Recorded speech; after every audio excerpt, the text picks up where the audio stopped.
Hello everyone, welcome to our YouTube channel Diksha learning lab और मैं हूं आपकी फॉरेंसिक एजुकेटर दीक्षा शर्मा। आज की वीडियो में हम यूकेपीएससी एमसीक्यू सीरीज में टॉपिक फॉरेंसिक एंथ्रोपोलॉजी से रिलेटेड कुछ इंपॉर्टेंट एमसीक्यूज डिस्कस करने वाले हैं। अगर आपने प्रीवियस वीडियोस नहीं देखी है तो आई बटन पे क्लिक करके आप उस प्लेलिस्ट तक पहुंच सकते हैं जहां पे बायोलॉजी डिवीजन की सारी वीडियोस आपको मिल जाएंगी। अगर आप यूकेपीएससी एग्जामिनेशन की प्रिपरेशन कर रहे हो तो कोर्स आपको मिल जाएगा हमारे ऑफिशियल एप्लीकेशन में, जिसमें आपको सारा सिलेबस के अकॉर्डिंग रेलेवेंट मटेरियल मिलेगा for the preparation of UKPSC examination. और अगर आप ये पीडीएफ एमसीयू पीडीएफ अनलॉक करना चाहते हो तो भी आप हमारा कोर्स ज्वाइन कर सकते हो। आपको टॉपिक वाइज एमसीक्यूज मिल जाएंगे। ओके, सो इसकी लिंक डिस्क्रिप्शन में है। इस एप्लीकेशन को आप प्ले स्टोर से या ऐप स्टोर से डाउनलोड कर सकते हैं। आप इसे अपने फ़ोन में, लैपटॉप में, डेस्कटॉप में या फिर टैबलेट में यूज़ कर सकते हैं। सो हमारा कोर्स ज्वाइन करना बिल्कुल भी मत भूलिएगा। So let's start today's session with question number 1। Question number 1 आपसे क्या पूछ रहा है? Forensic anthropology primarily deals with. देखो, फोरेंसिक एंथ्रोपोलॉजी क्या है? जिसमें आप एंथ्रोपोलॉजिकल स्टडी को किस में यूज़ कर रहे हो, लीगल मैटर्स के लिए यूज़ कर रहे हो, तो वो फोरेंसिक एंथ्रोपोलॉजी कहलाता है। Anthropology is nothing but science और स्टडी ऑफ ह्यूमंस। तो ह्यूमंस की स्टडी को हम एंथ्रोपोलॉजी कहते हैं। जब हम ह्यूमंस की स्टडी को फोरेंसिक पर्पसेस के लिए यूज करते हैं या लीगल पर्पसेस के लिए यूज करते हो तो हम इसे फोरेंसिक एंथ्रोपोलॉजी कहते हैं। ओके, सो ये प्राइमरीली किससे डील करती है? फिंगरप्रिंट से तो नहीं करेगी। Human skeletal remains, DNA profiling and toxicological analysis. तो इसका करेक्ट आंसर है option B, human skeletal remains. जब कभी भी कोई ऐसा केस होता है जिसमें बोन्स का एनालिसिस करना है या ये पता करना है कि ये इंसानी बोन है या एनिमल का बोन है, या ये पता करना होता है ये फीमेल बोन है या मेल बोन है, किसी बच्चे की बोन है या बड़े की बोन है, एज क्या होगी इस पर्टिकुलर पर्सन की जिसकी बोन आपको मिली है, ये सारी चीज़ें फोरेंसिक एंथ्रोपोलॉजी के अंदर आती है। तो आप ह्यूमन स्केलेटल रिमेन्स के बारे में फोरेंसिक एंथ्रोपोलॉजी में पढ़ते हो। मेन काम इसका यही होता है। ओके, नेक्स्ट क्वेश्चन पे मूव करेंगे। Question number 2। क्वेश्चन नंबर 2 आपसे क्या पूछ रहा है? The scope of forensic anthropology includes all except. तो इसमें कौन सा ऐसा ऑप्शन है जो कि गलत है वो आपको बताना है। जो फोरेंसिक एंथ्रोपोलॉजी है वो स्केलेटल एनालिसिस करती है। ड्रग टॉक्सिसिटी नहीं, sex determination from bones yes, age estimation from the skeletal remains. तो ये तीनों ऑप्शन ही फोरेंसिक एंथ्रोपोलॉजी इंक्लूड करता है। क्या इंक्लूड नहीं करता? सो ऑप्शन बी इंक्लूड नहीं करता। ऑप्शन बी में आप क्या देखोगे? Drug toxicity. ये आपके केमिकल एनालिसिस या टॉक्सिकोलॉजिकल एनालिसिस का हिस्सा है, इसलिए फोरेंसिक एंथ्रोपोलॉजी के अंदर नहीं आएगा। Okay, let's move to the next question. Question number 3. Which of the following is a major problem in forensic anthropology? Forensic anthropology में major problem क्या है? Determining cause of death in soft tissue remains. ये तो हो ही नहीं सकता क्योंकि soft tissues तो बचती ही नहीं है एंथ्रोपोलॉजिकल एनालिसिस में, राइट? क्योंकि जब डिकम्पोज होती है बॉडी तो जितने भी सॉफ्ट टिश्यूज है, सॉफ्ट ऑर्गन्स है, वो तो डिकम्पोज होकर खत्म हो जाती है। लास्ट में बचते क्या है? बोन्स बचेंगे और टीथ बचेंगे। तो इस ऑप्शन को तो एलिमिनेट कर दो। Accurately identifying ancestry from bones, ये तो होता ही है, ये कोई प्रॉब्लम नहीं है। Lack of standardize method for bone analysis, हाँ ये this could be the answer. Preservation of ancient skeletal remains.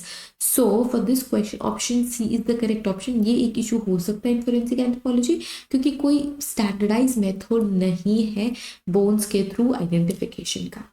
तो क्वेश्चन नंबर 4 आपसे क्या पूछ रहा है? Forensic anthropology plays crucial role in analyzing chemical evidence, determining the identity of individual from skeletal remains, collecting hair samples for analysis and none of the above। जो forensic anthropology वो किस में crucial role play करेगा?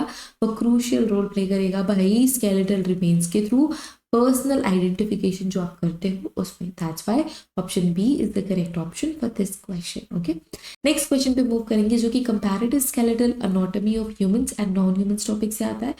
Question number 5 आपसे क्या पूछ रहा है? Human skeletal remains can be distinguished from non human remains by, मतलब कोई बोन आदमी की है या ह्यूमन की है या नहीं है, कैसे पता करते हो आप? Size of the bone, shape of the vertebrae, location of the sutures and structure of hands and feet.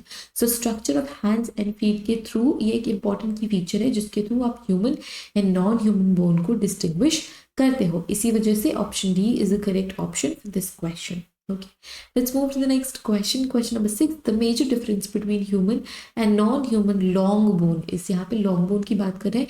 Major difference क्या होता है? Presence of epiphysis, length, cortical thickness and bone density। तो इसका correct answer है answer C cortical thickness. Cortical thickness is very very important feature जिसके through आप long bones में human and non human features detect करते हो या human and non human bone declare करते हो। Okay, cortical thickness is the correct answer here. Let's move to the next question.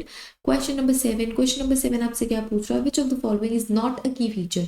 Is not a key features used to distinguish human and non-human bones. जो डिस्टिंग्विशन के लिए use किया जाता है उसमें से कौन सा की फीचर नहीं है? बाकी सारे की फीचर है, बस एक ही फीचर ऐसा है जो कि की फीचर नहीं है। चार ऑप्शन है, डेंटल स्ट्रक्चर ये तो यूज करते हैं, length of bones, shape of pelvis and epiphyseal union. तो option D is the correct answer. तो एपिफाइजल यूनियन एज सच की फीचर नहीं है to distinguish between human and non human bones. ठीक है, शेप ऑफ पेल्विस से तो आप मैक्सिमम इंटेंसिटी से आइडेंटिफिकेशन कर सकते हो, पर्सनल आइडेंटिफिकेशन कर सकते हो। एंड मेजर पेल्विस का जो बोन होता है उससे मेल एंड फीमेल बोन्स के बारे में हम पता लगाते हैं। लेंथ ऑफ बोन से भी पता चलता है, डेंटल स्ट्रक्चर से भी पता चलता है, क्योंकि जो ह्यूमन डेंटल स्ट्रक्चर है वो ड्रास्टिकली डिफरेंट होता है than non human dental structure. Okay, let's move to the next question. Question number 8। Question number 8 आपसे क्या पूछ रहा है? Comparative skeletal anatomy is important in forensic anthropology for classifying bone types, identifying human remains from animal remains and measuring bone density.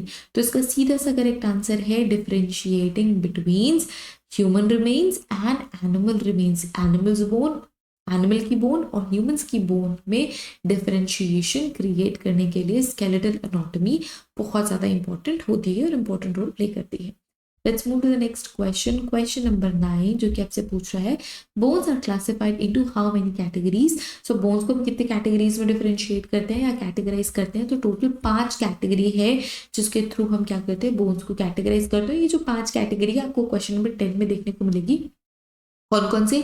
Long, short, flat, irregular and sesamoid bone. ये 5 type की bones हम classify करते हैं human bones को। Okay, the classification of bone includes, तो इसका answer है option A. This is the correct classification of bones, that is long bone, short bone, flat bone, irregular bones and sesamoid bones. I hope this lecture is helpful. हर एक topic से हम 10 MCQs discuss कर रहे हैं। If this video is helpful, click the like button, share this video with your friends, join our UKPSC class जिसकी link आपको description में मिल जाएगी। अगर अभी तक आपने हमारा चैनल सब्सक्राइब नहीं करा है, so subscribe our channel for more such videos. So see you guys in the next video with another topic. Till then, take care. Bye bye. Don't forget to subscribe us. Don't forget to join our class. Bye bye.